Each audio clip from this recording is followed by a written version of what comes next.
Muchas gracias por acompañarnos a esta hora, 7:47. Indudablemente se transforma en uno de los temas más importantes de esta semana, con esta propuesta concreta que ya llega al Congreso de la República por parte del presidente Otto Pérez Molina.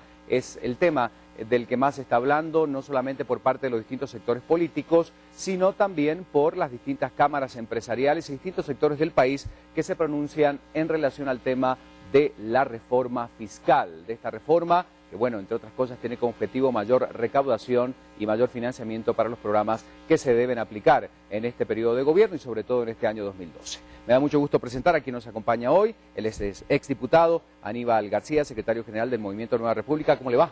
Gracias por acompañarnos. Es un gran gusto, Ricardo. Gracias por estar con nosotros. ¿Cómo está? Bien, bien. Bueno, es candidato también a la vicepresidencia del país, o sea, claro, con varios puntos importantes que destacar, pero también con la experiencia que tuvo en el Congreso de la República, donde ya se empezaba a hablar del pacto fiscal, de la reforma fiscal, y se analizó en varios puntos, y sería importante conocer a grandes rasgos qué piensa de esta propuesta que está enviando el Ejecutivo y que ya está en el Congreso de la República.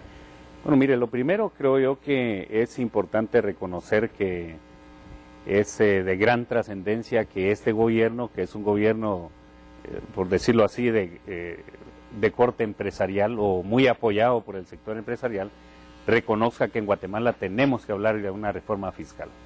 Es decir, ese punto es fundamental, porque el anterior gobierno estuvo insistiendo en esa propuesta, pero encontró una oposición, diría yo, bastante fuerte, bastante contundente de todos los sectores que se oponían tajantemente a la posibilidad de hablar de este tema. Hay que recordar que este tema siempre es un tabú para sociedades como la guatemalteca. Tema que casi ni se menciona en las campañas, porque siempre uno habla de pacto fiscal o reforma, inmediatamente se entiende como más impuestos, ¿verdad? Exactamente, y además porque existe una tradición en el país que no viene de ahora, esto es de siglos, de estar en contra de los impuestos.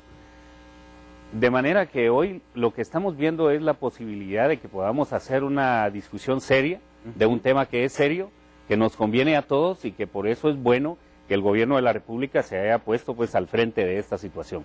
No obstante, como usted sabe que en gusto se rompen géneros, obviamente hay una reforma que en su caso, si a mí me correspondiera empujarla, sería una reforma más profunda, pero yo creo que en todo caso esta reforma es una oportunidad que se tiene para hablar del tema con mucha seriedad. Hay un tema importante independientemente de las modificaciones, pero sí podemos decir que en el tema tributario se ha ido logrando en los últimos años generar esta cultura tributaria en el país de extender facturas, de que el propio usuario reclame sus facturas. Con estas modificaciones, ¿podría alterarse de alguna manera esta cultura que, insisto, se ha ido ganando poco a poco de tener realmente esta capacidad de control que hasta el momento existía por parte de la SAT, con alguna de las medidas que se pretende impulsar dentro de esta reforma? O sea, ¿se vería afectada esa cultura tributaria que, insisto, va creciendo cada vez más? Yo creo que no. Mi percepción y lo que por lo menos yo veo con la gente con la que comparto, los profesionales con los que yo me relaciono, los pequeños propietarios, pequeños comerciantes, es de que hay una gran cantidad de gente que en Guatemala en efecto paga sus impuestos. El problema es que hay un montón de gente que hace trampa para no pagar impuestos. Exactamente. O sea, ese es el tema de fondo. Y va desde los pequeños que miran cómo hacen una trampa por ahí, se usa un buen auditor y lo complementan con un buen abogado para ver cómo se hace la trampa perfecta, pero también hay que recordar que hay grandes empresarios, que hay grandes inversionistas que también hacen lo mismo.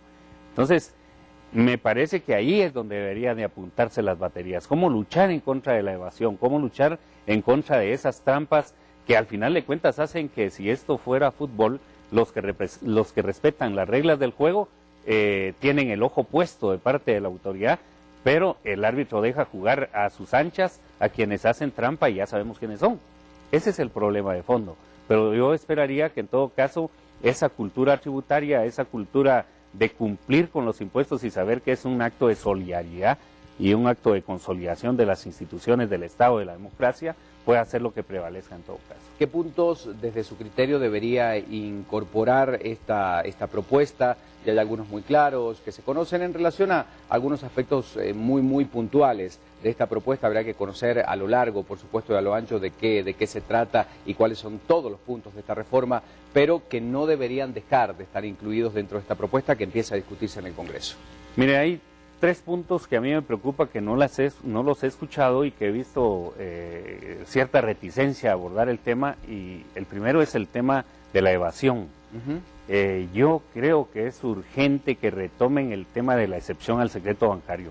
Esa es una demanda del grupo Gafi, de OCDE.